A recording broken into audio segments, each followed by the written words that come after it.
Dinala ko ang cellphone ng anak kong babae sa matandang kaibigan ko, isang technician, para ipaayos. Bigla niya akong hinila sa gilid, maputla ang mukha, at bumulong. Kanselahin mo agad lahat ng cards mo. Palitan mo ang passwords mo at umalis ka rito. Nagulat ako. Anong nangyari? Itinuro niya sa akin ang screen ng phone. At bago tayo magpatuloy, mangyaring mag-subscribe sa channel at sabihin niyo sa comments kung saan kayo nakikinig. Tahimik ang kusina nang pumasok ako sa pintuan. Si Maria at Carlo ay magkayakap sa counter. Nagsasalita sa mabibigat na bulungan na ginagamit ng mga tao kapag nagpaplano ng hindi dapat. Pero nang marinig nila ang susi ko sa lock, bigla silang humiwalay na parang mga teenager na nahuling naninigarilyo sa likod ng paaralan. Tatay.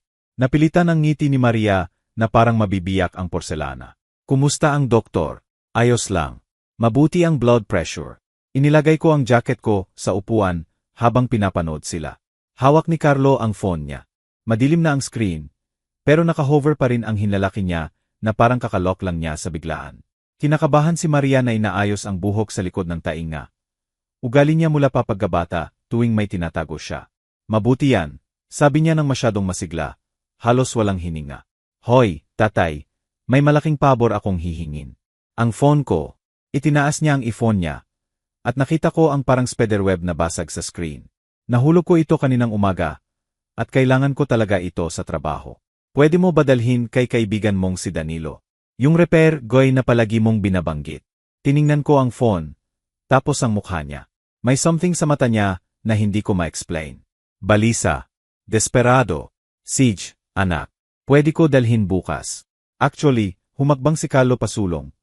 At nakita ko ang flash ng impatience sa expression niya bago niya itago. Kailangan niya talaga itong maibalik agad. Parang ngayon kung pwede. May importanteng bagay sa trabaho. 2:00 pa lang ng hapon. Siguro pwede na ako pumunta ngayon. Salamat. Praktikal na itinulak ni Maria ang phone sa kamay ko. Ang best ka talaga. Ang best. Madalas ko iyong naririnig sa mga taon. Lalo na kapag may kailangan sila. Nang gabing iyon, ang hapunan ay masterclass sa discomfort. Ginawa ko ang specialty ko. Pot roast na may gulay. Paehong pagkain na ginagawa ko tuwing linggo noong bata pa si Maria. Halos hindi niya hinawakan. Si Carlo, asawa ko sa anak, kumain ng mechanical habang nag-scroll sa laptop niya gamit ang isang kamay. Alam mo, Ricardo, sabi ni Carlo nang hindi tumitingin. Itong pagluluto mo tuwing gabi, cute yan. Pero karamihan sa edad natin gumagamit na lang ng meal delivery. Karamihan sa edad nyo walang nagluluto sa kanila ng libre. Sagot ko, pinapanatili ang tono ko na magaan. Sa wakas tumingin siya sa akin. At nakita ko ang pamilyar na condescension sa mata niya. Sinasabi ko lang na lumipas na ang panahon. Pepper bills, pagluluto mula sa scratch, pag-iingat ng lahat sa filing cabinet. Very 20th century yan. Mabilis na sumingit si Maria. Ibig lang sabihin ni Carlo na mas madali ang technology. Tatay. Yun lang. Mas madali. Kumagat ako ng pot roast. Masarap talaga, kung sabihin ko man. Kumusta ang paghahanap ng trabaho, Carlo? Sumikip ang panga niya. 8 buwan na siyang walang trabaho. May leads ako. Wala pang konkrete. Sigurado may darating. Hindi ko binanggit na parang hindi kailanman natutupad ang leads na iyon o na ako ang nagbabayad ng groceries at utilities nila ng mas matagal kaysa gusto kong bilangin. Pagkatapos ng hapunan, umupo ako sa living room, ang living room ko, sa bahay na binili ko 30 taon na ang nakaraan. Noong mataas ang mortgage rates, at nag-double shift ako para mabayaran. May indenta rin sa leather armchair mula sa libu-libong gabi na umupo ako roon. Nagbabasa ng dyaryo, nag-crossword, namumuhay. Ngayon umupo ako roon na parang bisita sa sariling bahay. Sa mantle ay mga laawan. Si Maria na 7 taong gulang. Hawak ang isdang nahuli namin sa camping trip. Si Maria sa graduation sa college na nakangiti ng may pride. Kasal ni na Maria at Carlo, kung saan bumulong siya. Sobrang saya ko, tatay, habang naglalakad kami sa Aisle. Kailan nagbago ang lahat? Pinulot ko ang larawan sa graduation niya. Sobrang proud ako noon. Anak ko, unang nakapagtapos sa pamilya namin. Nag-overtime ako. Nagtipid ng bawat sentimo para sa tuition niya. Niyakap niya ako ng mahigpit. At nangako na ipagmamalaki niya ako. Ngayon hindi niya ako matingnan sa hapunan. Narinig ko sila sa itaas.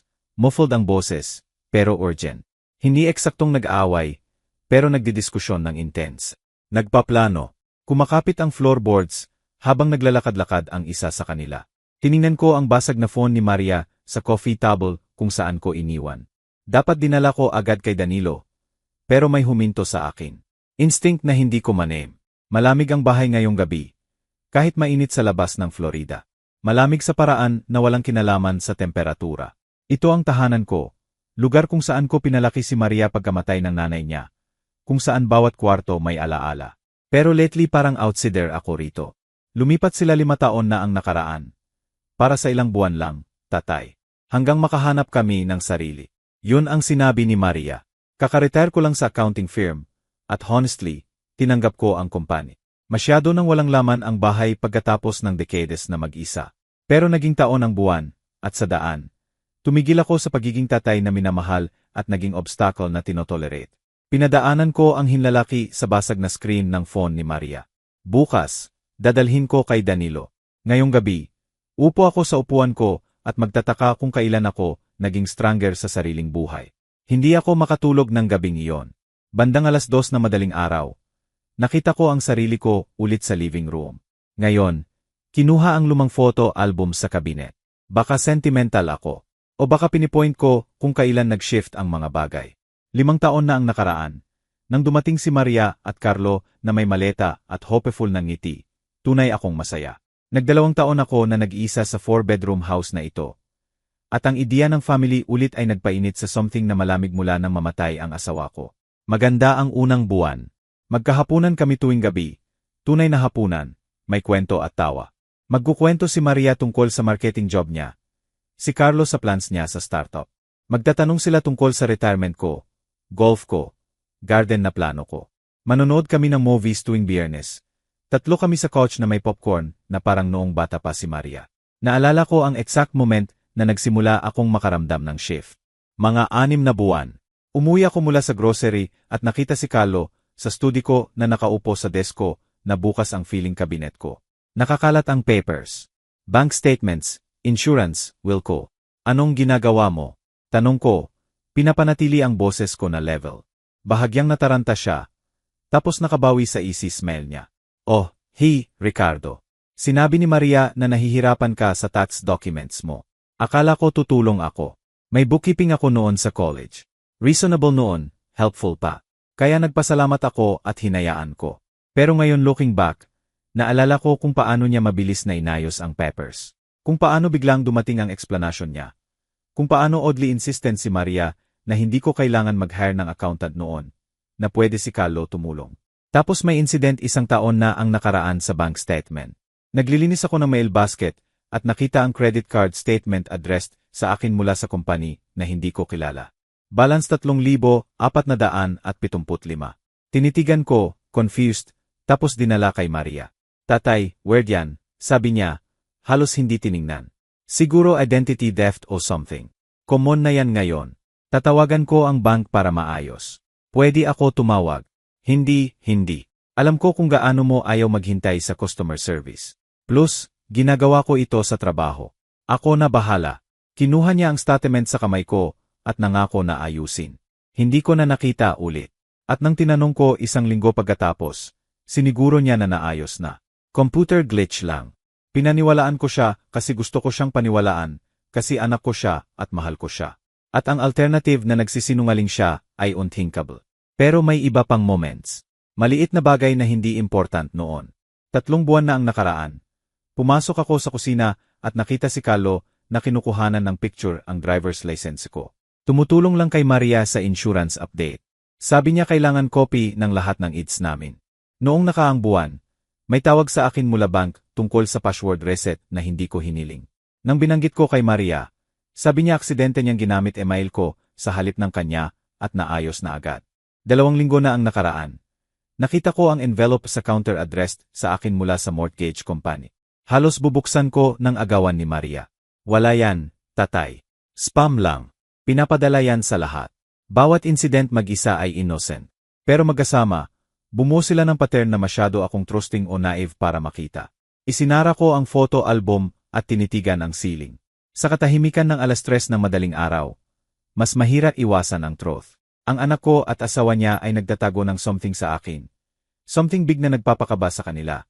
Something na may kinalaman sa personal documents at finances ko. Ang bagay sa pagiging accountant ng 40 taon ay natututo kang makakita ng discrepancies. Numbers na hindi match, stories na hindi tugma sa ledgers. At ngayon, sa sariling bahay ko, nakikita ko ang discrepancies kahit saan. 8 buwan nang walang trabaho si Carlo. Pero nakita ko siya na may bagong sapatos, bagong relo. Sinabi ni Maria na hirap sa pera, pero bagong nails at nag-uusap tungkol sa redecorate ng kwarto nila. Saan galing ang pera? Tumayo ako at lumakad sa window. Tinitingnan ang tahimik na kalye sa Orlando. Madilim ang bahay sa tapat, sa Hendersons. Si Jerry Henderson at ako ay nag-inuman tuwing Biyernes. Nag-usap tungkol sa retirement, fishing, apo na inaasam someday. Tapos namatay si Jerry noong nakaraang taon. At dumating ang mga anak niya na parang buitre. Naibenta ang lugar sa loob ng 1 buwan.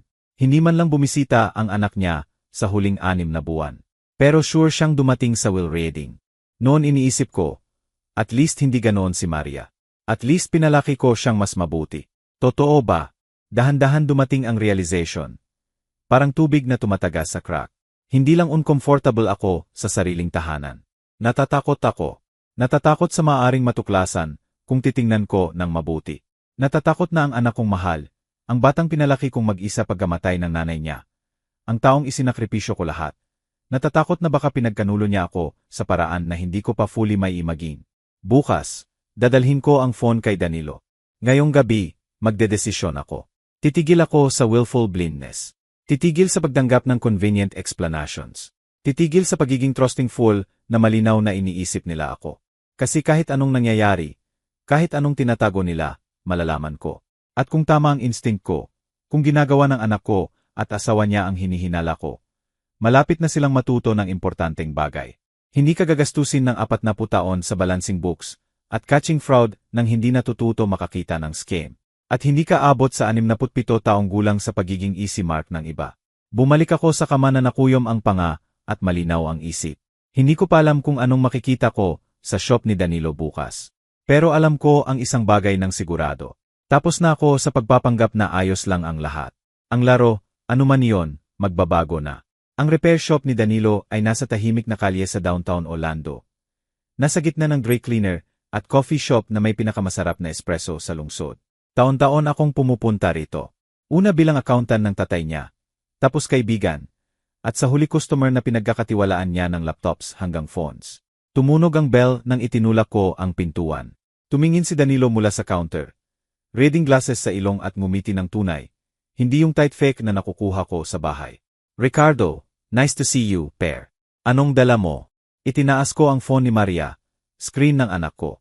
Nahulog niya kahapon. Kinuha niya sa akin. Tiningnan ang spiderweb na basag. Maayos ko ito. Bigyan mo ako ng 1 oras para mag-diagnostics at mag-order ng part kung kailangan. Sounds good. Kukuha ako ng kape at babalik. Gumugol ako ng susunod na 20 minuto sa katabing shop. Nag-inom ng Amerikano. Pinapanood ang mga tao sa sidewal. Normal na tao na normal na ginagawa. Papasok sa trabaho. Errands. Namumuhay na malamang hindi kasama ang sariling anak na nagnanakaw sa kanila. Tapos tumawag ang phone ko. Pangalan ni Danilo ang lumabas. Hey, mabilis yan. Ricardo. Masikip ang boses niya. Urgent. Kailangan mo nang bumalik dito ngayon. Bumagsak ang tiyan ko. Anong mali? Pumunta ka lang ngayon please. Iniwan ko ang kape ko na kalahati at nakabalik sa shop sa wala pang 2 minuto. Naghihintay si Danilo sa pintuan. Tinakan niya sa likod ko at binago ang seg na back in 15 minutes. Danilo, anong siya hininto niya ako? Inakay sa backroom kung saan niya ginagawa ang detailed work. Nakahiga ang phone ni Maria sa workbench, screen pataas. Pinadaanan ni Danilo ang kamay sa buhok, halatang agitated. Tingnan mo, palagi akong nag-virus scan bago repair. Standard procedure, di ba? Siguraduhin walang malware na makakasira sa bagong hardware. Kinuha niya ang phone. May nakita ako. At Ricardo, kailangan mo agad kanselahin ang credit cards mo. Palitan lahat ng passwords. At honestly, baka gusto mo tawagan ang pulis. Bahagyang umikot ang kwarto. Anong pinagsasabi mo? Binuksan niya ang phone. Apparently, nabypass na niya ang security at binuksan ang photo gallery. Sorry na kailangan mong makita ito. Unang image ay picture ng passport ko. Malinaw, well-lit, lahat ng detail visible. Swipe sa susunod, social security card ko. Susunod, driver's license front and back. Susunod, 3 credit cards na kinuhanan both sides. Susunod, bank statements na malinaw ang account numbers ko. Susunod, tax documents na may signature ko. Tapos nagsimula ang screenshots. Text messages sa 2 contacts na saved as M at C credit API submitted. Dapat approved BY Friday. Perfect. Hindi pa napapansin ng matanda. Sabi ko sa'yo, hindi niya mapapansin. Masyado siyang trusting. 2 buwan pa at pwede na natin ibenta ang bahay. Nakahanap ako ng realtor na mabilis. Kailangan mag-ingat. Kung mahuli niya tayo bago ready, hindi niya. Halos hindi niya alam paano i-check ang email niya. Binasa ko lahat. Bawat message. 12 buwan ng planning, scamming, diskusyon kung paano i-forge ang signature ko digitally. Aling credit card companies ang easiest online applications. Gaano karami pwede nilang kunin bago ko mapansin. Tahimik si Danilo sa tabi ko. Anong masasabi niya? Nanginginig ang kamay ko. Maingat kong inilagay ang phone. Natatakot na ibato ko sa wall. Gaano katagal? Kakaiba ang boses ko sa sarili ko. Malayo. Gaano katagal nila ito ginagawa? Based sa timestamps, at least 6 months, maybe longer. Maputla ang mukha ni Danilo. Ricardo, sorry talaga. Alam ko anak mo siya. Pero ito ay identity theft, fraud. Seryoso ito. 6 na buwan, kalahating taon ng systematic na pagkuha ng picture ng documents ko. Pag-apply ng credit sa pangalan ko. Paglano na ibenta ang bahay ko sa ilalim ko. Habang nakatira sa bubong ko, kumakain ng pagkain ko, tumatanggap ng tulong ko. Hindi pa napapansin ng matanda. May malamig na nanuot sa dibdib ko. Hindi galit, hindi pa. Mas malamig, mas malinaw. Pwede mo bang i-copy lahat? Tanong ko. Ginawa ko na. Backed up ang buong phone sa encrypted drive. Akala ko, nag-hesitate siya. Akala ko kailangan mo ng evidence. Good thinking. Kinuha ko ang phone ko. Kailangan ko magtawag. 0 minuto lang ang police station. Dumating si Detective Margarita Thompson sa shop sa loob ng oras. Babae sa early 50s na may sharp eyes at no-nonsense demeanor. Tiningnan niya ang evidence na may increasing concern. Emar Santos, hindi ko ito papahupain. Complicated ang family fraud cases. Mag-iimbestiga kami, pero mahirap patunayan ang intent, kahit may messages. Paano ang applications? Credit cards na binuksan sa pangalan ko. Kailangan namin records mula banks. Matatagalan. At honestly, tiningnan niya ako. Kahit solid evidence, sympathetic ang jury sa family. Oh, tumutulong lang sila sa tatay. Ganoon. Naiintindihan ko ang hindi niya sinabi. Magiging messy, mahirap, posibleng hindi successful. Pero mag-iimbestiga kami, sabi niya pa. Kailangan mo mag-file ng formal report. Magsisimula kami sa financial records. Contact sa credit bureaus. Gumugol kami ng susunod na 2 oras sa station. Binigay ko ang statement ko, pinirmahan ang forms. Authorized ang pulis sa financial info ko. Thorough at professional si detective. Pero nakita ko ang sympathy sa mata niya. At ayoko noon. Hindi ko gusto sympathy. Gusto ko justice. Nang umalis ako, sunset na. Umupo ako sa kotse ko sa parking lot ng station at pinayagan ko ang sarili kong maramdaman. Ang buong bigat ng ginawa ni na Maria at Carlo. Hindi lang ang theft, ang betrayal, ang casual cruelty ng text messages, ang matanda. Parang obstacle lang ako. Resource na i-exploit. Anak ko, ang batang inalog ko sa pagtulog. Tinuruan magbisikleta, pinag-aral sa college. Ang babaeng nangako sa kasal niya na palagi niyang mamahalin ako. Nagnakaw siya sa akin ng 6 na buwan. At si Carlo, yung smug, condescending parasite na nakatira sa bahay ko at nagjo-joke tungkol sa old-fashioned ways ko habang kinukuhanan ng picture ang documents ko at nagfo-forge ng signature ko. Pinatakbo ko ang kotse. Oras na umuwi. Oras na harapin sila. Alam ko na. Nagpapanggap pa rin na clueless old man na iniisip nila ako. Kasi tama si Detective Thompson. Magiging complicated ito. Pero may sinabi rin siya na parang afterthought. Document everything mula ngayon. Bawat interaction. Bawat suspicious behavior. Build your case. Ido-document ko lahat. Bawat lie. Bawat manipulation. Bawat condescending comment. Iniisip nila clever sila. Iniisip nila masyado akong matanda. Masyado para makahuli. Makikita natin. Dahan-dahan akong umuwi. Mabilis ang isip, kahit maingat ang takbo. Palagi ang numbers ang comfort zone ko. 40 taon ng accounting ang nagturo sa akin makakita ng patterns. Hanapin ang story sa ledgers at receipts. Ngayong ginagawa ng utak ko ang best niya. Organizing, categorizing, connecting dots. Ang word credit card statement 1 taon na ang nakaraan na inayos ni Maria. Ang bank password reset na sinabi niyang accident. Si Carlo na kinukuhanan ng picture ang driver's license ko para insurance. Ang mortgage envelope na inagaw niya. Bawat incident ngayon reframed sa lens ng deliberate theft sa halip ng innocent mistakes. Hindi lang mas malinaw ang picture. Damning ito. Huminto ako sa driveway. Nandoon ang kotse nila pareho. Siyempre, saan pa sila pupunta? Dito sila nakatira, walang bayad. Sa bahay na pinaghirapan kong bilhin. Tatay, tawag ni Maria mula kusina nang pumasok ako. Masyadong masaya. Kumusta? Naayos ba ni Danilo ang phone? Isinabit ko ang susi ko sa hook. Paihong hook na ininstall ko 30 taon na ang nakaraan. At pumasok sa kusina. Nandoon sila pareho. Si Maria sa counter na naghihiwa ng gulay. Si Carlo sa table na may laptop. Kailangan niyang mag-order ng part. Sabi ko ng kalmado. Sabi niya 1 linggo, maybe 2. May special component na galing abroad. Bahagyang kumibot ang mukha ni Maria. Slight frown bago siya nakabawi. Oh, matagal yan. Technology, sabi ko na may shrug. Alam mo na kung paano. Complicated na ang phones ngayon. Hindi man lang tumingin si Carlo sa screen niya. Sabi ko sa'yo bumili na lang ng bago. Pero hindi, kailangan magtipid. Ang irony ay halos phone ni. Si Carlo, 8 buwan nang walang trabaho. Nag-lecture tungkol sa pagtitipid habang nagnanakaw sa akin. Gumawa ako ng sandwich at umupo sa table pinapanood sila. Tunay na pinapanood sila na dapat ginagawa ko noon pa. Hindi steady ang kamay ni Maria habang naghiwa ng gulay. Palagi siyang tumitingin kay Carlo, tapos sa akin, tapos balik sa cutting board. Ang laptop screen ni Carlo ay naka-angle palayo sa akin. Pero nakita ko ang glimpse na parang spreadsheet. Numbers sa columns, calculating something. Ayos lang ba, tatay? Tanong ni Maria. Tahimik ka. Pagod lang. Mahabang araw. Kumagat ako ng sandwich. Say, Carlo, naisip ko yung sinabi mo noong isang gabi tungkol sa pagbenta ng bahay. Huminto ang daliri ni Carlo sa keyboard. Oh, baka tama ka. Masyadong malaki ito para sa isa. Pinanood ko ng mabuti ang mukha niya. I mean, para sa matandang isa. Sigurado hindi kayo forever dito, di ba? Eventually gusto nyo sariling lugar.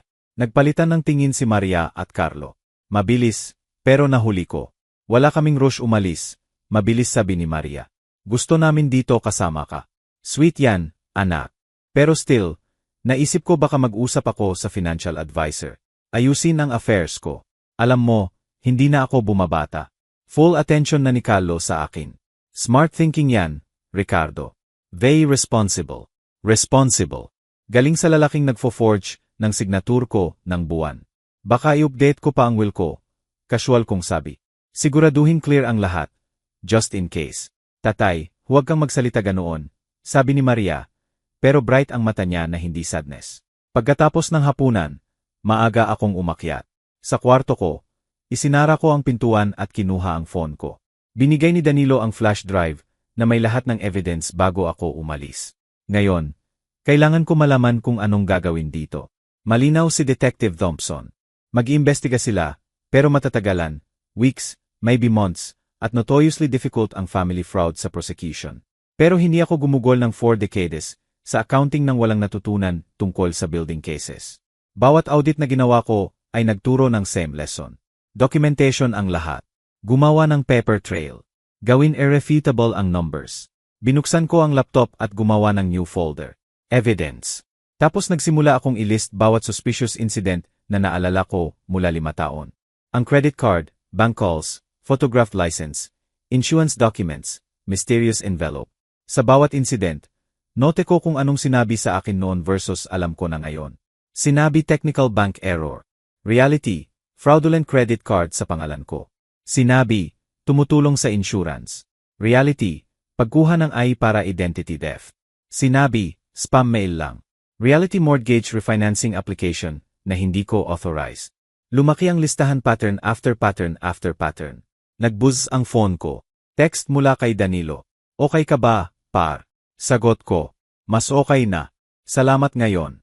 Anytime. Sabihin mo kung may kailangan. Tinitigan ko ang message niya. Tapos nag-type. Actually, gaano katagal realistically pwede mong i-delay ang phone repair na yan? Mabilis ang sagot. Hanggat kailangan mo. Pwede ko sabihing backordered ang parts. Manufacturer delays, whatever. Linggo, 2 linggo. 2 linggo perfect. Don. Inilagay ko ang phone at bumalik sa laptop. 2 linggo na walang access si Maria sa phone niya, ay 2 linggo na hindi siya makakapag-koordinate ng madali kay Carlo. 2 linggo na magiging anxious sila, off balance. 2 linggo para maghanda ako. Binuksan ko ang bank accounts ko. Lahat, including yung pinaghiwalay ko ng taon. Ang investments ko, retirement fund na binuo ko. Mas malaki ang assets ko kaysa alam ni Maria at Carlo. Yung credit card statement na minanipulate nila. Yung $100 at 80,000 na aksidenteng nabanggit ko minsan. Akala nila alam nila ang financial situation ko. Wala silang ideya. May plan na nabubuo, hindi lang prosecution. Tama si Detective Thompson na uncertain ang convictions. Pero may iba pang justice. Financial justice, legal justice, yung galing sa pag-unawa sa systems at proper use. Ginugol ko ang career ko sa paghahanap ng discrepancies. Catching fraud, protecting assets. Ngayon ipoprotektahan ko ang sarili ko. Sa baba, naririnig ko si Maria at Carlo na nag-uusap sa hushed voices. Worried voices. Siguro nagfi-figure out kung paano magpatuloy ng walang phone niya ng 2 linggo. Good. Mag-alala sila. Binuksan ko new browser tab at nag-search ng criminal defense attorneys sa Orlando. Tapos nag-reconsider at nag-search ng attorneys na specialize sa financial fraud cases. Pero sa prosecution side, kailangan ko nang nakakaunawa kung paano gumagana ang scams na ito, na makaka-anticipate ng moves nila. Bukas, magsisimula akong tumawag. Binanggit ni Detective Thompson na matatagalan at strategy ang building solid case. Well, may time ako. At pagkatapos ng 40 taon ng airtight audits, sigurado may strategy ako. Tinawag ako ni Maria na matanda na hindi mapapansin. Tinawanan ni Carlo ang old-fashioned ways ko. Malapit na silang matuto na old-fashioned accounting principles pa rin gumagana. At isa sa unang principles na natutunan ko noong nagsimula ako. Always balance your books. Bawat debit kailangan ng credit. Bawat action may consequence. Kumuha sila sa akin. Ngayon oras na kalkulahin kung gaano sila dapat magbayad. At hindi lang pera iniisip ko. Isinara ko ang laptop at humiga sa kama. Tinitigan ang ceiling. Sa unang pagkakataon mula nang makita ang pictures sa phone ni Maria, may naramdaman akong iba sa shock o pain. Focused ako. Nagkamali sila sa pag-underestimate sa akin. At siguraduhin ko na may intindihan nila ang full cost ng error na yon. Kinaumagahan, sa kape na parang abo sa bibig ko. Perfect ko ginampanan ang role ko. So, tatay, sabi ni Maria na may studied casualness. May update ba kay Danilo? Tumingin ako mula sa dyaryo ko. Nagbabasa pa rin ako ng actual newspapers, much to Carlos' amusement, at nag-shrug. Tumawag siya kagabi. Kailangan mag-order ng part galing abroad. Pwede 1 linggo, maybe 2. Kumibot ang ngiti ni Maria sa 1 segundo. Pero nakita ko. 2 linggo. Alam mo na sa fancy smartphones ngayon. Proprietary lahat. Binili ko ang dyaryo. Naalala ko noong phones pa lang ang phones.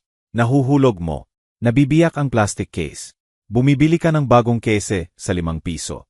Ngayon parang surgery na. Sumitsit si Carlo sa kabilang table. Yan ang problem sa generation nyo, Ricardo. Palagi reklamo sa progress sa halip na mag-adapt. Pwede ko sanang ituro na ang generation niya, hindi makapag-adapt sa pagbayad ng renta o pagkakaroon ng trabaho. Pero ngumiti lang ako ng mahina. Baka tama ka, Carlo. Priceless ang palitan ng tingin nila. Confusion mixed with satisfaction. Akala nila nanalo sila. Sa susunod na ilang araw, naging student ako ng behavior nila. 40 taon ng auditing ang nagturo sa akin na nagpapakita ang tao sa patterns. At si Maria at Carlo ay halos sumisigaw ng guilt nila kung alam mo kung anong hahanapin. Gumugol si Carlo ng oras sa laptop niya sa corner ng living room. Naka-angle para hindi ko makita ang screen. Pero nahuhuli ko ang glimpses kapag dumadaan ako. Spreadsheets, numbers, calculations. Planning kung paano gagastusin ang pera na hindi niya. Palagi tumatawag si Maria. Sabi niya work stuff at lalabas. Pero sa window, nakikita ko siyang nagte-text ng mabilis. Balikat hunched sa tension. Naging secretive sila sa lahat. Locked na palagi ang bedroom door nila. Nagbubulungan sa corners. Titigil sa sentence kapag pumasok ako sa kwarto. Funny, siguro akala nila subtol sila. Sa 3 araw pagkatuklas ko. Unang meeting ko kay Gerardo Morris. Binigay ni Detective Thompson ang pangalan niya. Specialized siya sa financial fraud cases, sabi niya. Kung may makakatulong sa bulletproof strategy mo, si Gerardo yan. Office niya sa high-rise downtown, all glass and steel, at expensive furniture na malamang mas mahal kaysa unang quotes ko. Si Gerardo ay late 50s, silver hair at sharp eyes nang nakakita na ng bawat scam sa buo. Mr. Santos, mahigpit ang handshake niya. Binigyan ako ni Detective Thompson ng briefing sa situation mo. Na-review ko ang evidence sa phone. Comprehensive ito. Sapat ba para criminal charges? Absolutely. Para conviction, itinagilid niya ang ulo. Depende yan. Unpredictable ang juries, lalo sa family cases. Pero mas nag-alala ako na hindi lang justice gusto mo. May higit pa, di ba? Umupo ako sa leader chair. Gusto ko maintindihan nila kung anong ginawa nila. Hindi lang legally, pero emotionally.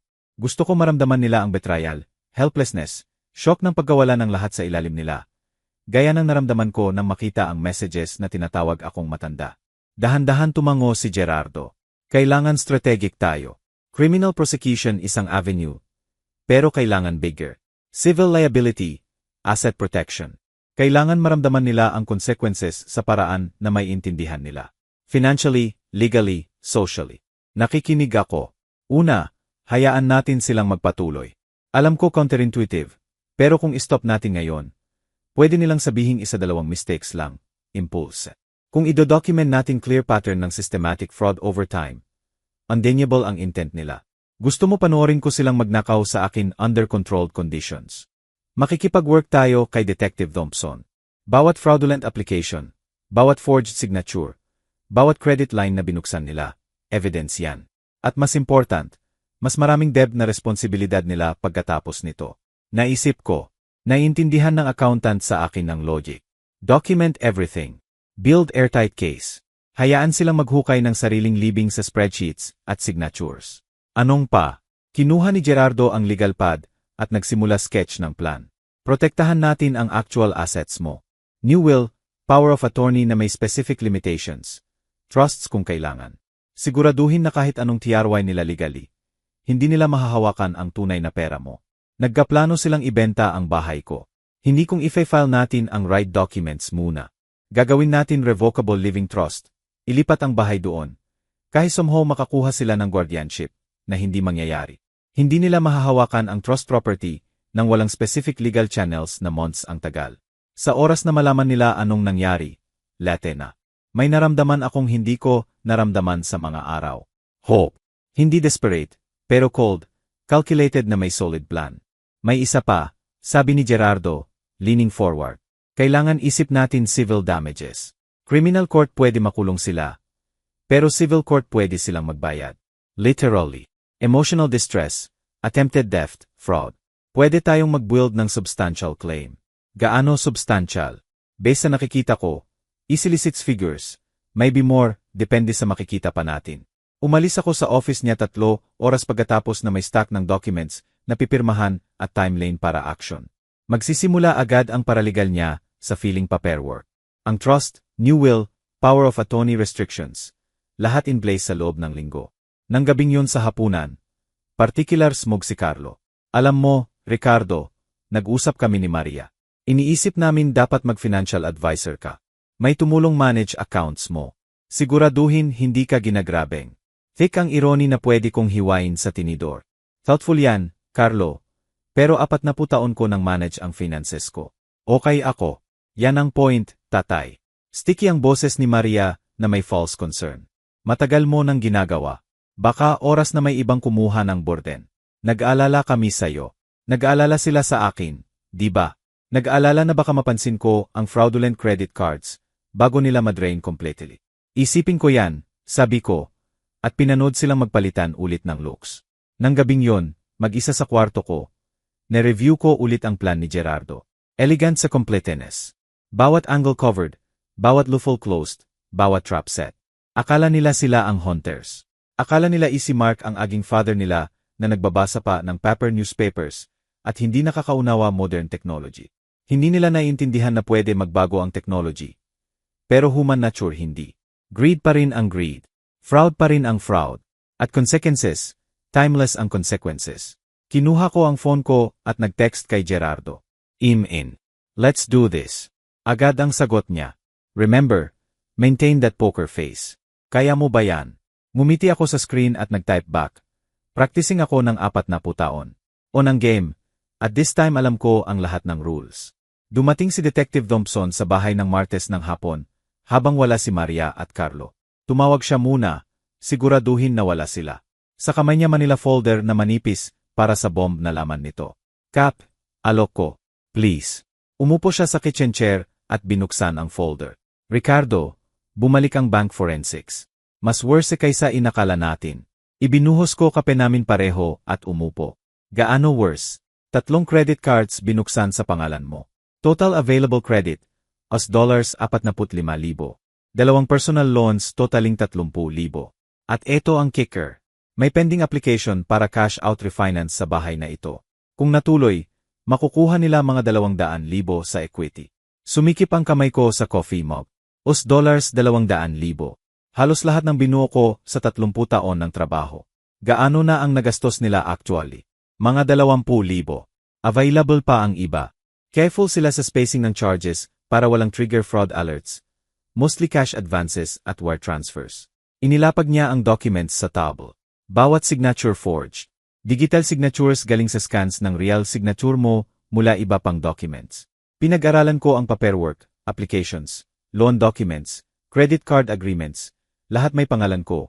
Wala ni isa na may actual consent ko. Confirmed ng handwriting expert. Tanong ko, confirmed. Sophisticated forgeries ito. Peo forgeries pa rin.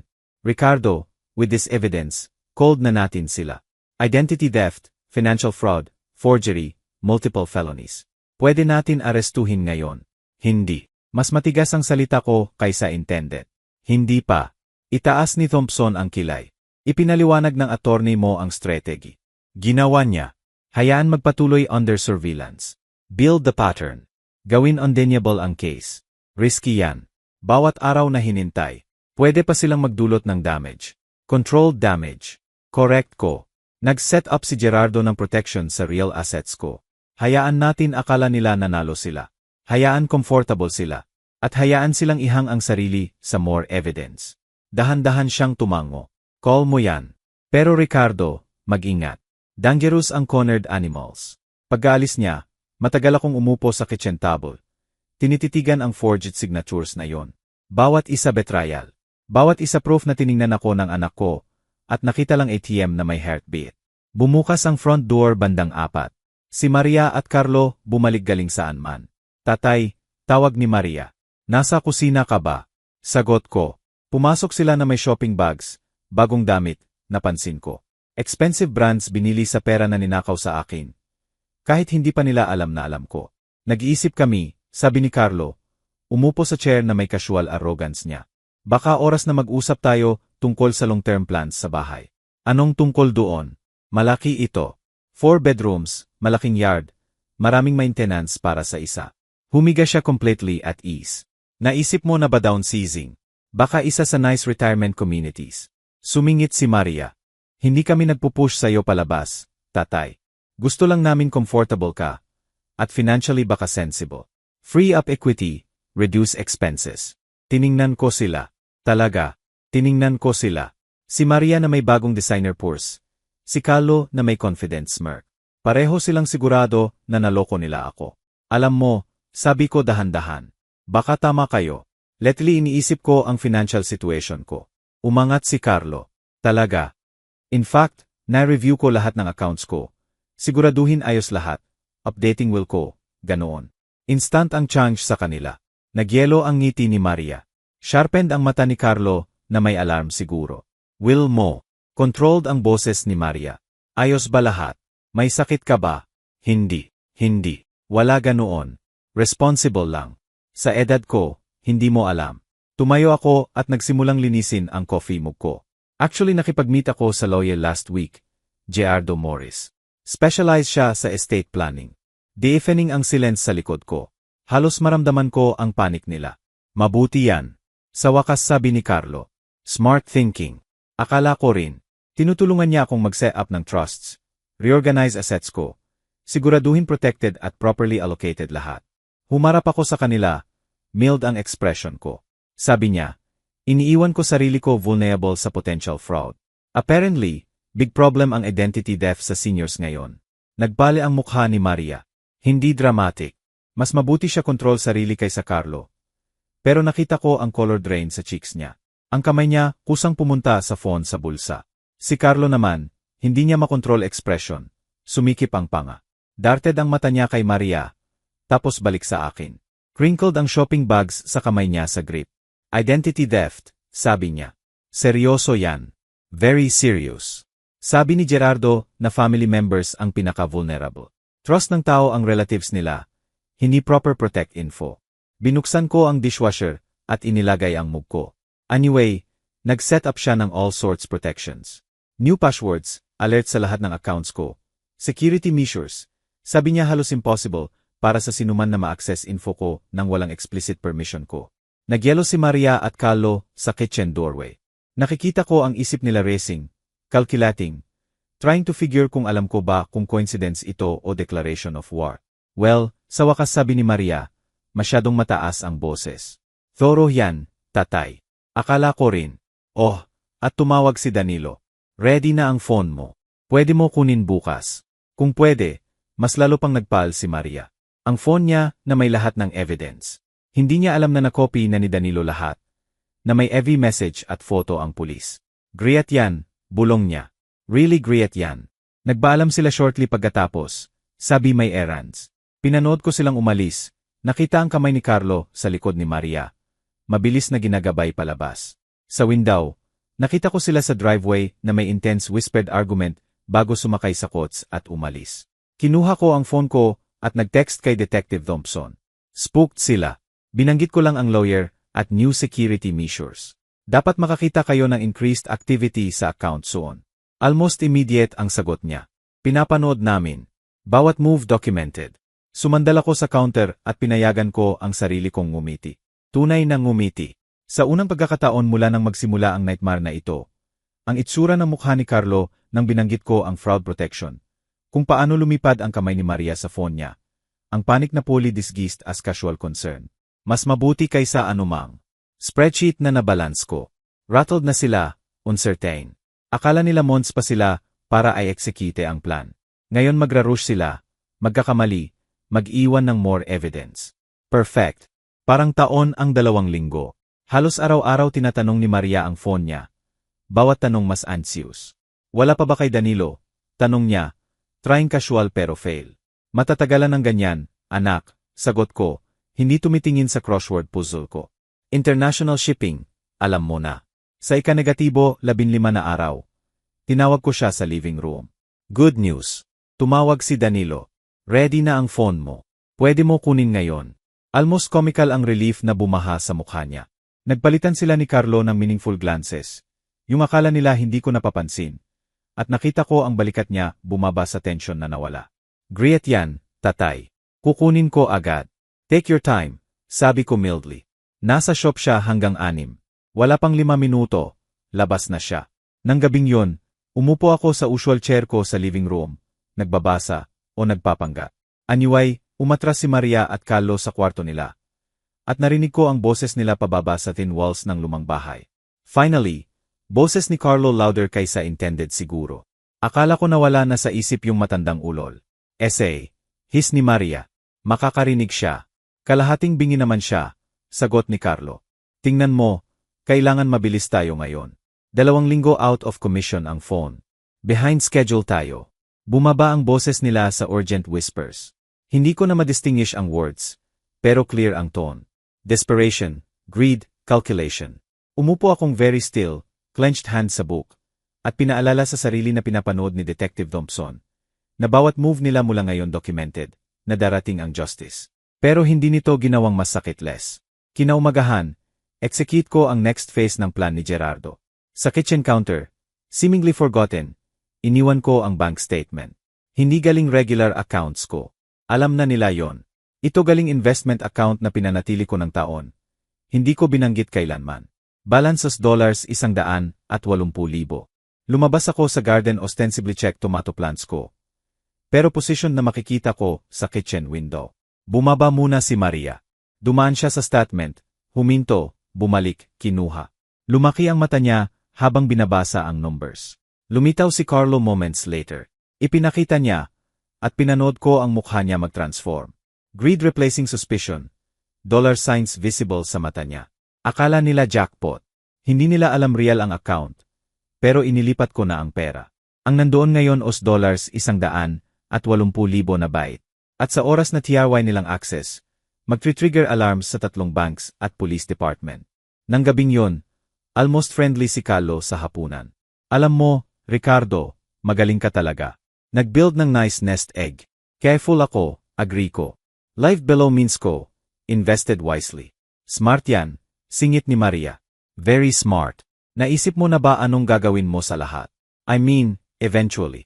Eventually, meaning pagkamatay ko o incapacitated. Meaning pag nakuha nila control ng assets ko. May arrangements na ako. Casual kong sabi. Na-update ko will ko recently. Remember, tinulungan ako ni Gerardo mag-set up ng trusts. Clear distributions. Taken care of lahat. Worth every sleepless night ang pagkipit ng panga ni Carlo. Later ng gabing yon, sa bedroom window ko, nakita ko si Carlo kinuha phone niya at kinuhanan ng picture something sa kitchen table. Ang bank statement capturing evidence ng assets na plano niyang nakawin. Nag-text ako kay Detective Thompson. Kinagat nila ang pain. Bank statement photograph. Sagot niya, pinapanood namin. 2 new credit applications filed ngayon using info mo. Accelerating sila. Good. Type ko back. Hayaan natin maghukay deeper. Masterclass sa fraud documentation ang susunod na araw. Naging bold si Maria at Carlo. Almost reckless. Nagsimula silang open talk tungkol sa pagbenta ng bahay na parang foregone conclusion. Binanggit ni Carlo looking at condos sa Miami. Nag-usap si Maria tungkol sa European vacation na matagal niyang gusto. Lahat sa pera ko, o ganoon akala nila. Perfect ko ginampanan ang part ko. Agreeable, slightly confused. Binabanggit more than once na pagod ako lately. At hirap mag-track ng bagay. Iniiwan ko reading glasses ko sa urong room. Nagpapanggap na nakakalimutan kung anong araw. Maliit na bagay na pwede gamitin para support case ng declining mental capacity. Kinain ito ni Carlo. Alam mo, Ricardo, walang ikakahiya yan. Maraming tao need help habang tumatanda. Yan ang purpose ng family. Family. Parang abo ang salita. Baka tama ka, sabi ko, injecting right amount ng uncertainty sa boses ko. Baka kailangan ko nga more help. Predatory ang gleam sa mata niya. Akala niya nanalo siya. 1 linggo pagkabalik ng phone ni Maria, tumawag si Detective Thompson. Ricardo, nag-file sila ng 4 more credit applications. Total exposure, if approved, over $75,000 na. Plus, initiated na nila refinancing paperwork sa bahay mo using forged documents. Gaano pa katagal? Tanong ko. Akala ni Gerardo, sapat na natin ngayon. Pero gusto niya hintayin isa pa. May diary siya sa next move nila. Proven correct ang diary ni Gerardo, 3 days later. Dumating ang letter mula Johnson and Associates, law firm na hindi ko kilala. Sa law petition for guardianship filed ni Maya Santos at Carlos Santos, claiming na ako, Ricardo Santos, hindi na mentally competent manage own affairs ko dahil sa demonstrated confusion, memory loss, at inability make sound financial decisions. Trying silang. I declare akong incompetent. Umupo ako sa kitchen table ko. Same table kung saan umupo si Maria bata pa doing homework. Kung saan nag-celebrate kami ng birthdays at holidays. At binasa ang legal attempt nila na alisan ako ng autonomy. Nakita ng petitioner increasingly concerning behavior, including forgetting important dates, misplacing important documents, at making statements suggesting disorientation at confusion. Sinabi ng document na dinocument nila ang performance ko every time na nagpapanggap akong confused. Bawat deliberately misplaced item, bawat senior moment na fake ko, recorded nila as evidence. Sa isang moment, almost na-admire ko ang thoroughness nila. Almost. Tapos tinawagan ko si Gerardo. Nag-file sila ng guardianship, sabi ko. May pause. Tapos yan na. Yan ang hinihintay ko. Ricardo, alam mo ba anong ibig sabihin nito? Sabihin mo. Ibig sabihin, hindi lang magnakaw sa'yo. Kunin nila lahat. Autonomy mo, assets mo, right mo mag-decide sa sariling buhay. Hindi na lang fraud, exploitation ng elderly, attempted coercion, abuse of process. Barely contained satisfaction ang boses niya. Binibigay nito lahat ng kailangan natin. At mas important, ang court date sa guardianship hearing perfect venue para counterattack natin. Kailan? 2 linggo. Pero Ricardo, ito na. No more pretending pagkatapos nito. Sa hearing na yan, i-show natin every card. Ready ka ba? Tiningnan ko ang kusina ko. Ang tahanan na binuo ko sa buhay na trying nilang nakawin. Ready na ako, sabi ko. Strange limbo ang susunod na 2 linggo. Si Maria at Carlo naglalakad sa bahay na may barley-contained excitement, believing victory within reach. Patuloy ko ang performance ko as the cleaning father. Pero sa ilalim, naghahanda ako para war. Naging openly dismissive si Carlo. Sa hapunan isang gabi, halos hindi tumingin sa phone niya nang nagsalita ako. Carlo, pwede mo ba ipasa ang asin? Oh, sure. Inslide niya sa table nang hindi tumitingin sa akin. Iniisip namin ni Maria, Ricardo, masyadong malaki ang bahay na ito sayo. Lahat ng stairs, yard work. Pagkatapos ng hearing, tingnan natin nice retirement communities. Places na may activities, provided meals. Siguro mas masaya ka. Ang hearing. Mild ang boses ko, confused. Sumingit si Maria. All false sweetness. Ang guardianship hearing, tatay. Remember, ipinaliwanag namin ito. Tumutulong lang kami sayo. Siguraduhin taken care of ka. Masyado kang forgetful lately. Oh, right. Slow blink ko na parang trying remember. Yan ba this week? 2 linggo. Si Carlo na may exaggerated patience. Pero huwag mag-alala. Hawak namin lahat. Sigurado ako hawak nila. Kinaumagahan. Last time akong nakipag-meet kay Gerardo bago hearing. Covered ang conference room table niya ng documents, bank records, credit reports, phone logs, photographs, complete evidence ng fraud ni Maria at Carlo. Irongkla dito, sabi ni Gerardo, tinap ang stack ng papers. Identity theft, financial fraud, forging documents, exploitation ng elderly, at ngayon attempted coercion sa fraudulent guardianship claims. Very interested ang prosecutor. Makukulong ba sila? Tanong ko. Si Carlo almost certainly. Si Maria, nag-hesitate siya. Anak mo siya. Mas lenient ang court siguro. Lalo kung cooperate siya, at testify na si Carlo ang primary instigator. Hindi siya coerced, flat kong sabi. Nakita ko ang text messages. Tinawag niya akong matanda. Kasama siya sa planning ibenta ang bahay ko. Alam ko, pero legally often may difference sa sentencing sa mastermind at accomplice. Careful akong tiningnan niya. Ricardo, kailangan ko tanungin, sigurado ka bang itutuloy ito? Pagpasok natin sa courtroom, no going back. Siguro magkakaroon ng criminal record ang anak mo. Permanently destroyed ang relationship niyo. Naisip ko si Maria sa 7 showing sa akin ang isda na nahuli niya. Si Maria sa 18 huging sa akin sa graduation niya. Si Maria sa 25 walking down the aisle. Tapos naisip ko ang matanda at hindi niya mapapansin at 2 buwan pa bago ibenta ang bahay. Siya ang sumira sa relationship, sabi ko. Ginagawa ko lang official. Araw bago ang hearing, may unexpected na nangyari. Umuwi ako mula grocery at nakita si Carlo sa study ko ulit. Pero this time hindi siya nagtatago. Openly naghuhukay sa desk drawers ko. May hinahanap. Tanong ko mula doorway. Hindi man lang nahiya. Trying to get organized lang. Alam mo, get sense ng all affairs mo bago hearing. Siguraduhin complete picture natin. Siyempre, inilagay ko ang grocery bags ko. May nakita kang interesting. Usual lang. Bills, statements, insurance policies. Nag-pause siya. Alam mo, Ricardo, mas madali lahat kung cooperate ka na lang. Pirmahan mo papers. Bigyan mo kami power of attorney ngayon. Save everyone hassle ng court hearing. Sobrang brazen na nawala ang hininga ko. Hindi na siya nagpapanggap. Hintayin ko ang hearing, quiet kong sabi. Nag-hardened ang expression niya. Choice mo. Pero makikita ng judge kung anong nakikita ng iba. Matandang hindi na makakaya sarili niya. Sad talaga panoorin ka deteriorate ganoon. Calculated bawat word para masakit. Gawin akong small at helpless at defeated. Baka tama ka. Sabi ko at umalis bago ako magsalita na sisira sa plan. Agad kong tinawagan si Detective Thompson. Nasa study ko naghuhukay ng desk ko. Praktikal na nag-threat sa akin. Na-record mo ba? Hindi, sabi ko. Tapos naalala ko. Weeks ago sinuggest ni Gerardo, mag-install ako ng security cameras. Wait, actually, ang cameras. Perfect. Ipadala mo sa akin ang footage. Attempted intimidation ng witness yan. Dagdag lang sa file. Nang gabing yon, hindi ako makatulog. Bukas ang hearing. Bukas, lalabas lahat. Malalaman ni Maria at Carlo na nahuli sila. Na-fail ang plan nila, na alam ko all along. Bukas, kailangan kong panoorin ang anak ko, harapin criminal charges. Bandang 3:00 ng madaling araw. Tumayo ako at naglakad sa bahay one last time. Sa bahay na ito kung saan ko pinalaki si Maria pagkamatay ng nanay niya.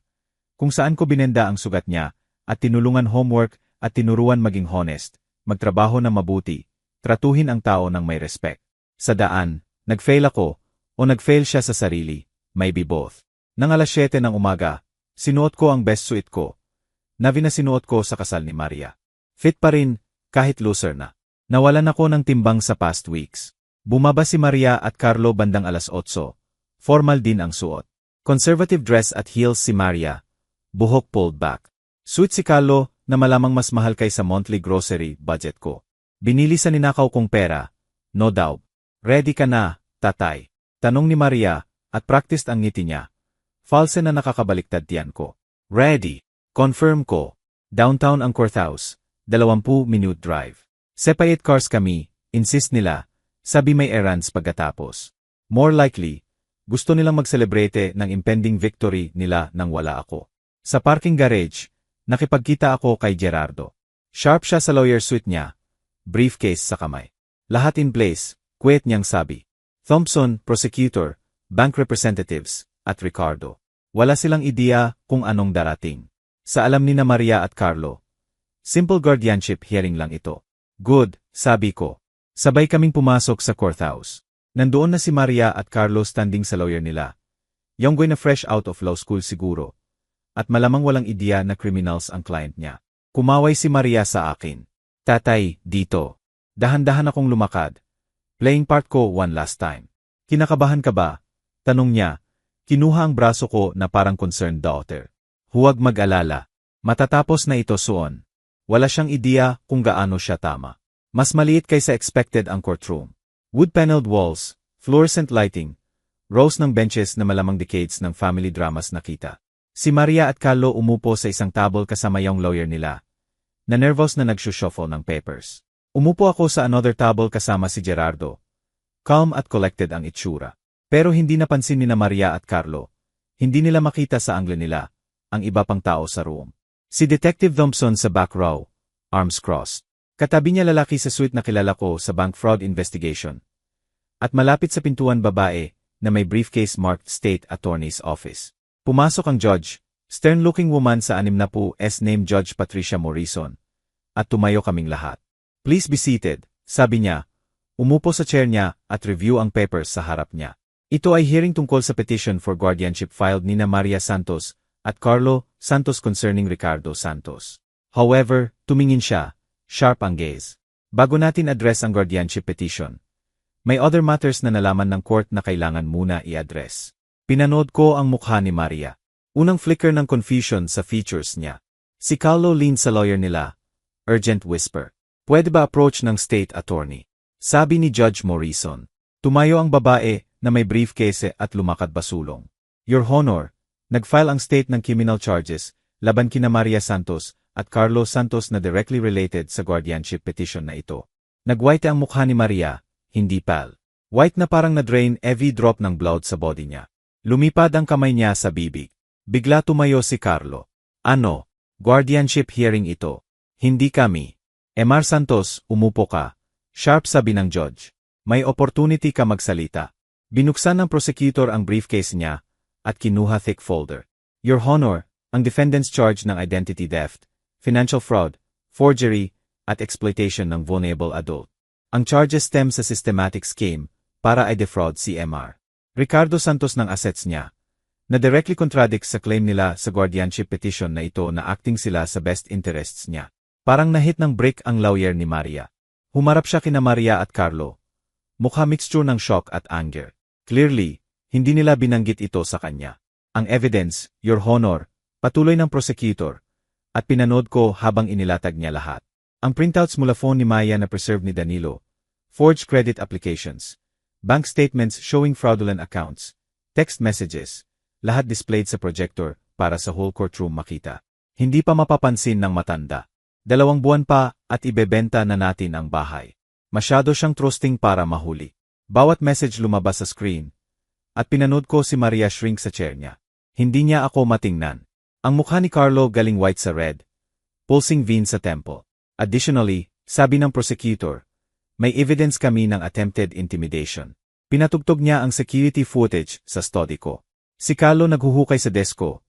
Threatening words niya tungkol sa panoorin ako deteriorate. Lumamig ang ekspresyon ng judge sa bawat piece ng evidence. Mr. Santos, direct niyang tinanong ako. Binigyan mo ba ng permission ang alinman sa credit applications, loans, o financial transactions na ito? Hindi, Your Honor, clear kong sabi.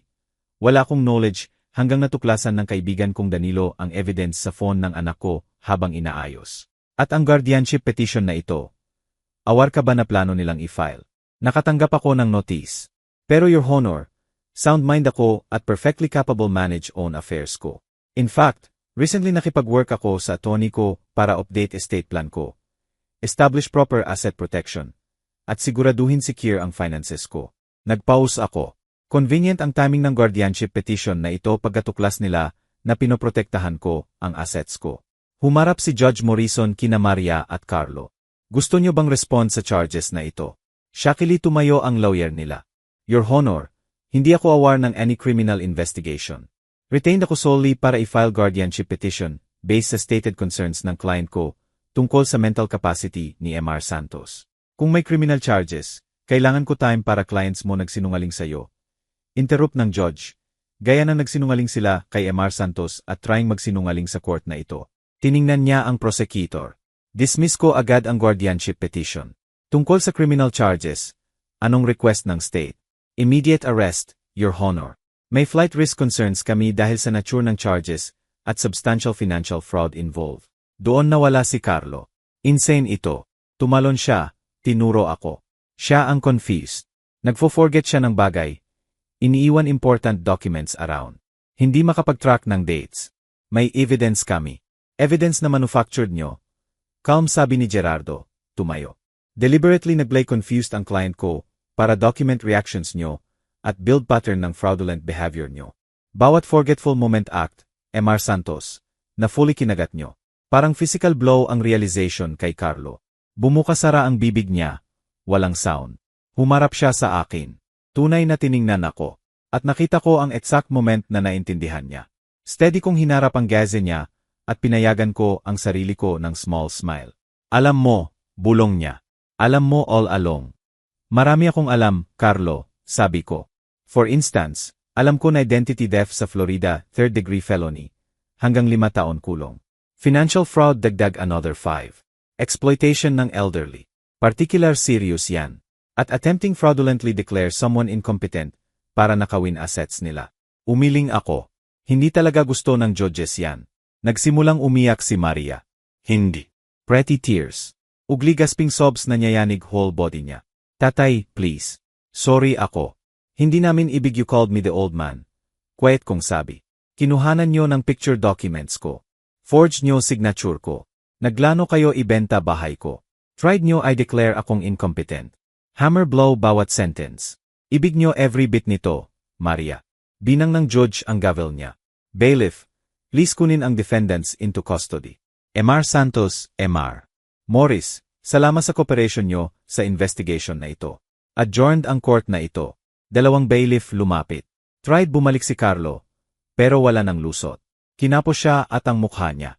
Ang arrogant, condescending expression na tiniis ko ng taon crumbled sa something desperate at afraid.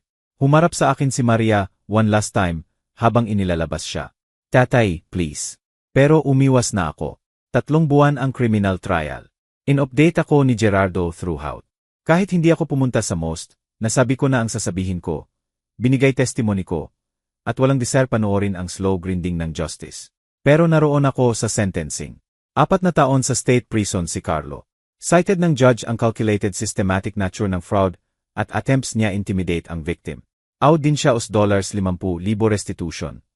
Pera na hindi niya kailanman magkakaroon. Meaning garnished ang wages niya taon pagkalabas. Si Maria, dahil cooperate siya sa prosecutors at believe ng judge na si Carlo ang primary instigator, 2 taon probation, 500 hours community service, at no contact order. Bawal siyang makipag-contact sa akin in any way sa duration ng probation niya. Umiyak siya sa sentencing. Sumigaw si Carlo tungkol sa injustice at kung paano niloko ko sila. Unmoved ang judge, pero part lang ng criminal case ito. Nag-file si Gerardo ng civil suit para emotional distress, attempted theft, at fraud. Less sympathetic pa ang civil court kaysa criminal. Awarded ako ng judge ng $200,000 damages. Pero ito ang beautiful part. Sabi sa akin ni Gerardo pagkatapos. Unable hide satisfaction niya. Naalala mo yung $100,000 at 80,000 account na ipinakita mo sa kanila. Yung kinuhanan ni Carlo. Ang bait, sabi ko. Exactly. Nang TRY nilang gamitin ang info na yon para more credit. Nag-trigger fraud alerts na set up namin sa ban. Frozen ang all accounts nila.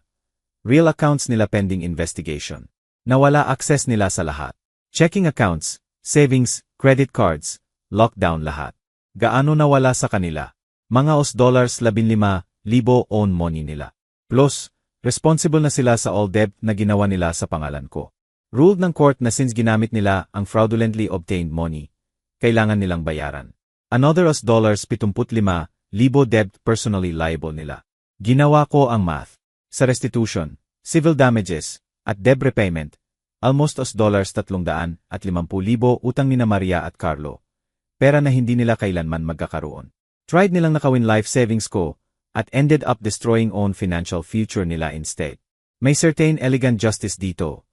Parang perfectly balanced ledger. Tumayo ako sa courthouse steps pagkatapos ng final hearing. Pinapanood habang inilalabas si Carlo, para simulan sentence niya. Si Maria nakatayo mag-isa. Lawyer niya nag-uusap sa kanya sa low tones. Mas maliit siya somehow, diminished. Lumapit sa akin si Detective Thompson. Kumusta pakiramdam mo? Tanong niya. Careful kong naisip. Alam mo, Detective, akala ko mas triumphant ako. Victorious, pero mostly pagod at sad lang ako. Anak ko yon. Pinalaki ko siya, at tiningnan niya ako, at nakita lang source ng pera. Tama ang ginawa mo. Firm sabi ni Thompson. Criminal ang ginawa nila, at kung hindi mo pinigilan, destroyed ka nila financially, at posibleng na-declare kang incompetent. Mawawala lahat sa iyo. Alam ko. Pinanood ko si Maria sumakay sa kotse kasama lawyer niya. Hindi nito ginawang mas sakitless. Hindi. Agree si Thompson. Siguro hindi nga. Isang buwan pagkatapos, inilagay ko sa market ang bahay. Naibenta sa 2 linggo. Hot ang Orlando real estate, at prime ang location. Magandang profit, kahit pagkatapos agent fees at closing costs. Bumili ako ng 2-bedroom condo sa 8th floor ng building overlooking Lake Yola. Floor-to-ceiling windows, balcony kung saan pwede ko panoorin sunset, community na may activities kung gusto ko, at privacy kung hindi. Exactly kung anong kailangan ko. Tinulungan ako ni Danilo lumipat. Mas naging close kami sa lahat nito. Nasa simula pa siya, siyang natuklasan ang truth at tumulong build case ko. Okay ka ba? Tanong niya, tinutulungan unpack boxes sa kusina. Better than expected, admit ko. Akala ko mas mahirap iwan ang bahay. Lahat ng memories. Sometimes heavy ang memories, sabi ni Danilo. Better start fresh. Natapos kami unpack at nag-order ng pizza. Umupo sa new balcony ko. Pinapanood city lights lumabas habang sunset. Narinig mo ba si Maria? Careful tanong ni Danilo. Hindi. May no contact order, remember? Kahit wala. Umiling ako. Hindi ko alam anong sasabihin ko sa kanya. Sinira niya ang remaining trust ko. Fair yan. Comfortable silence kami ng ilang sandali. Alam mo kung anong weird? Sabi ko eventually. 40 taon akong accountant. Buong career ko tungkol sa balance, siguraduhin match ang debit sa credits. Everything add up correctly. At sa huli, exactly yan ito. Kumuha sila sa akin. Ngayon nagbabayad sila back. Balanced ang books. Itinaas ni Danilo ang beer can niya sa small salute. To balanced books. To balanced books, echo ko. Settled sa new RAYTM ang buhay. Sumali ako sa Condos Book Club. Nagsimula GYM sa community tuwing umaga. Nakipagkaibigan sa neighbors. Retirees tulad ko. Tao na may full lives at enjoying peace na earned nila. Sometimes iniisip ko si Maria. Wonder kung kumusta siya. Kung natututo ba ang community service. Kung may genuine remorse siya. Pero mostly TRY ko hindi siya isipin. Isang gabi, 6 months matapos lahat. Tumayo ako sa balcony ko pinapanood sunset paint ang Lake Orange at Gold. 67 years old, mag-isa. Pero free, independent, dignity intact at finances secure. Nawala ang anak ko. Pero pinanatili ko ang sarili ko. At kung natutunan ko anything sa 40 taon ng accounting, sometimes ang most important hindi kung anong nakuha mo, pero kung anong tinanggihan mong mawala. Balanced ang books. Served ang justice. At yan ang desisyon ko na sapat na. Kung gusto niyo ang story na ito, please like ang video na ito, subscribe sa channel, at ibahagi ang impressions nyo sa story na ito sa comments. Para makinig sa next story, click ang box sa kaliwa. Salamat sa panonood.